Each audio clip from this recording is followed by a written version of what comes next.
A very good morning. This is Aristotle's Poetics, part 12. I am Dr. Neelofar Kohri, and as I already mentioned in my last video, that these are the concluding parts. So, this is the final and concluding part of Aristotle's Poetics, where we are going to discuss the summary of chapter 25 and 26, which are the concluding chapters of Poetics. So, now we have discussed tragedy, epic poetry, history, philosophy. We have studied so many things: character, diction, tragic hero, plot, all the things related to tragedy we have discussed in this series of lectures on Aristotle.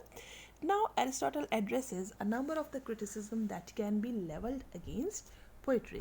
First, among these is the accusation that the events depicted are impossible, and this criticism can fall under two categories. Less grave describes the event if the impossibility arises from a lack of technical knowledge on the part of the poet. So now the criticism which people say against these poetries, that there can be accusation that the events depicted are impossible in the poetry. When events are presented, they are felt to be impossible. So this criticism can be of two quite categories. One is less grave, that describes the event if the impossibility arises from a lack of technical knowledge on the part of the poet. For instance, he may describe a horse galloping with both front legs thrown forward, not realizing that the horse do not move like this. More grave describes the situation if the impossibility arises from the poet's inability to give an accurate description of something he knows quite well. So first kind of criticism arises when the poet is unaware of the thing which he is presenting. He has not seen, like he gives the example of horse galloping with both front legs, which is not actually the event because he does not move like this. So if the writer is innocent or ignorant on his part, so this is the less grave or less serious kind of accusation. The more serious kind of accusation described in those situations which are impossible for audience to believe, and where poet is unable to give accurate description because although he knows the thing quite well, and he cannot give accurate description.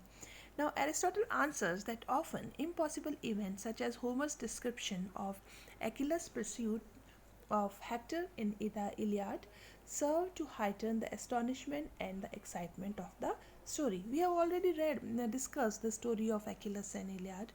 So, when the poet can achieve similar effects while staying within the realm of possibility, however, this route should be preferred. So, if the poet intentionally uses an incident which is impossible, but he uses in such a way that the reader love them, because it is served to heighten the astonishment of the reader or the excitement of the story, and Homer was a master in it. As we have already discussed, that Homer is very dear to Aristotle. He always loves Homer's style of writing, and little flaws, because he loves him, little flaws are accusable. So he can be excused on some parts. Homer's description of Achilles' pursuit of Hector in the Iliad serves to heighten the astonishment and excitement of the story, and when the poet can achieve similar effects while staying within the realm of the possibility, however, this route should be preferred. The events are impossible, but they are presented in such a way that the area of possibility, the sphere of possibility, is not surpassed. Now, Aristotle lays out the general principle that a poet should always aim for a convincing impossibility in favor of an unconvincing possibility. So, convincing impossibility is better than unconvincing possibility. If things are impossible and they are convincing for the readers, it is okay, but things which are possible but they are not convincing for the readers or unconvincing for the readers, they should be avoided. Further, not all poetry is meant to describe things as they are. Some poets describe things as they ought to be, and others try to accord themselves with popular opinion rather than realism. So all poetry is not meant to describe things as they are all presented. Some poets describe things as they ought to be, and others accord themselves with popular opinion rather than realism. So it depends on the author. Some use to describe things as they actually are, some as they should be, and others according to their own opinion. For instance, Sophocles claimed that while Euripides portrayed people as they are, he portrayed them as they ought to be. Other poets stay true to popular myths rather than realism when depicting the gods. So, when these poets they describe gods, Sophocles says that I portray them as they should be, and Euripides portrays them as they are, and other poets they portray them according to the popular myths rather than realism when they are depicting with the gods. As for events that are not impossible but merely improbable, the poet must show either that they accord with opinion or that the events are not as improbable as they may seem.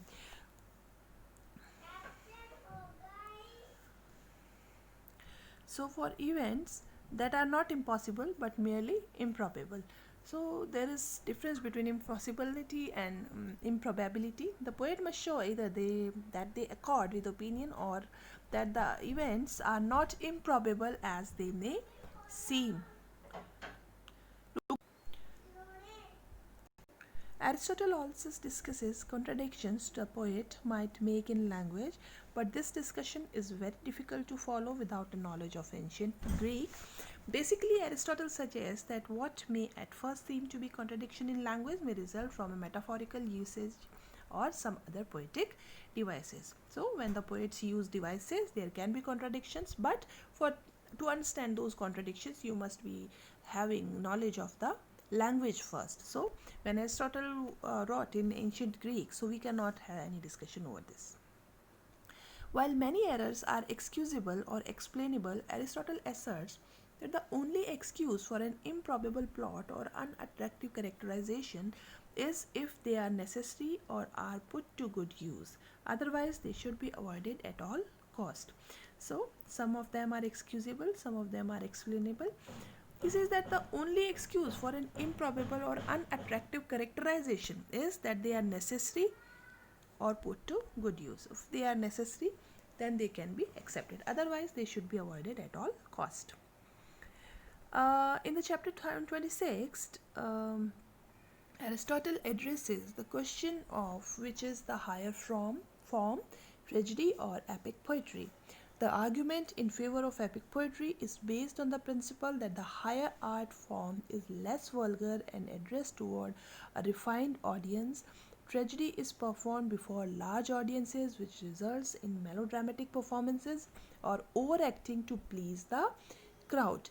Epic poetry is more cultivated than tragedy because it does not rely on gesture at all to convey its message. So, the question of that which is higher, it is in form of always epic poetry because it is a higher form of art and this is less vulgar, and the audience who are going to read epic poetry are going to be much refined than the audience who are going to see the tragedy performed. It is performed for large audiences, which results in melodramatic performance because there is quite a number of audiences. So there are melodramatic performance so that the crowd can be pleased. So epic poetry is more cultivated than tragedy because it does not rely on gesture at all to convey its message. Aristotle answers this argument by noting that the melodrama and overacting are faults of the performances and not of the tragic poet himself. The recital of epic poetry could similarly be overdone without reflecting poorly on the poet. Further, not all movement is bad. Take dance, for instance, but only poorly executed movement.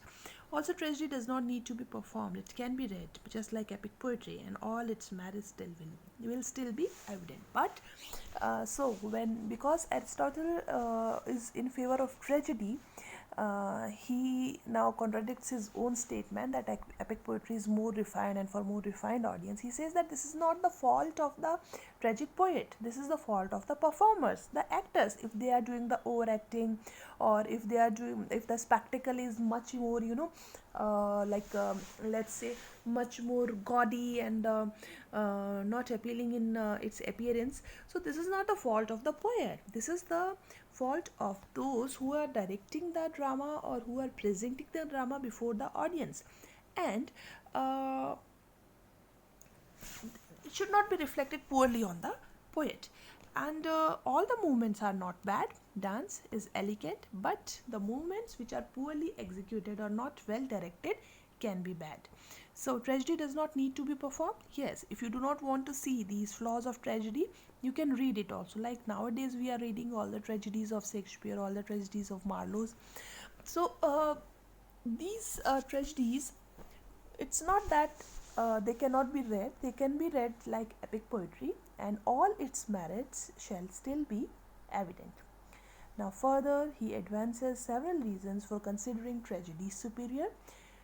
Okay, so he concludes his Poetics by establishing the superiority of tragedy over all other forms of arts.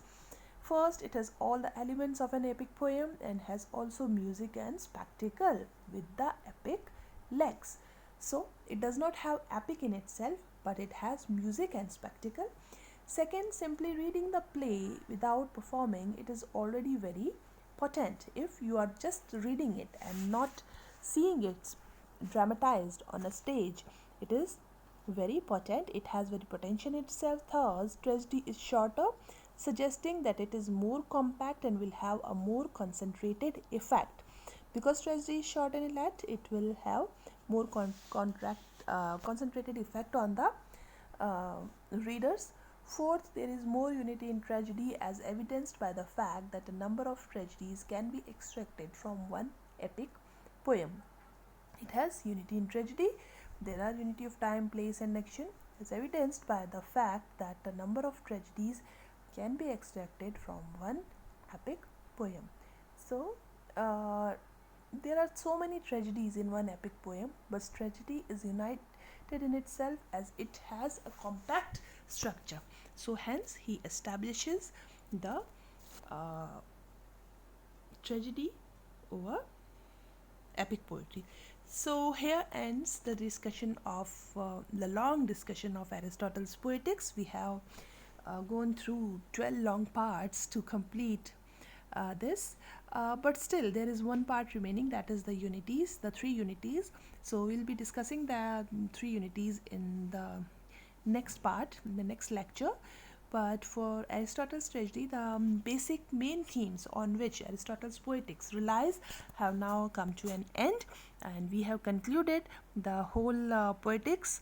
I hope you have enjoyed, because I personally like Poetics. Some parts of Poetics are very interesting and captivating. So I assume that my audience is also allowed to see, allowed to, read those parts also. So thank you very much for watching. See you soon. If you have any problems, you can ask into a comment box, or you can directly message me on my WhatsApp number. Thank you. Have a nice day. Bye bye.